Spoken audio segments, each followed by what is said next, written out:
आंबेवाडी नाक्यावर चौपदरीकरणाच्या प्रमुख मागणीसाठी 5 जानेवारी रोजी विविध संघटनेचे साखळी उपोषण.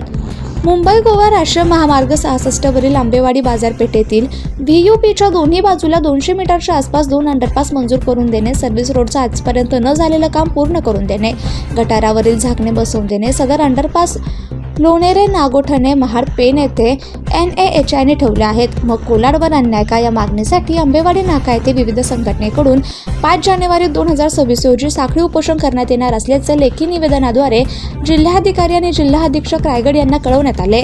लेखी दिलेल्या अर्जामध्ये असं नमूद करण्यात आलं आहे की मौजे, आंबेवाडी, वरसगाव, कोलाड आणि पंचक्रोशीतील नागरिक, व्यापारी संघटना, टेम्पो संघटना, इको संघटना, रिक्षा संघटना आपणास कळवू इच्छितो की NAHI मार्फत फळासपे ते इंदापूर महामार्गाच्या रुंदीकरणाचं काम गेल्या 15 वर्षापासून सुरू आहे.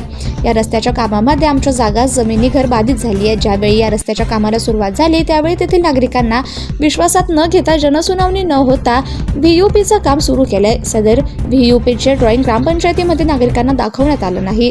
सदर व्हीयूपीची लांबी 1 किलोमीटरच्या आसपास असून रस्त्याच्या दोन्ही बाजूला बाजारपेठ, प्राथमिक आरोग्य केंद्र, जिल्हा परिषद शाळा, अंगणवाडी, ग्रामपंचायत कार्यालय, ज्येष्ठ नागरिक सभागृह, सार्वजनिक गणेश मित्र मंडळ कार्यालय, आठवडा बाजार, स्मशानभूमी इत्यादी लोकोपयोगी कार्यालय आहेत. त्याकरिता आम्ही NAHI कडे व्हीयूपी पासून 200 मीटर अंतरावर दोन्ही बाजूला अंडरपासची मागणी केली आहे, परंतु आजपर्यंत त्यांचं सहकार्य मिळालं नाही. म्हणून आम्ही सर्व संघटना सोमवार 5 जानेवारी 2026 रोजी साखळी उपोषण करणार असून याची सर्व जबाबदारी आपल्या कार्यालयावर राहील, असे दिलेल्या लेखी निवेदनात नमूद केलंय.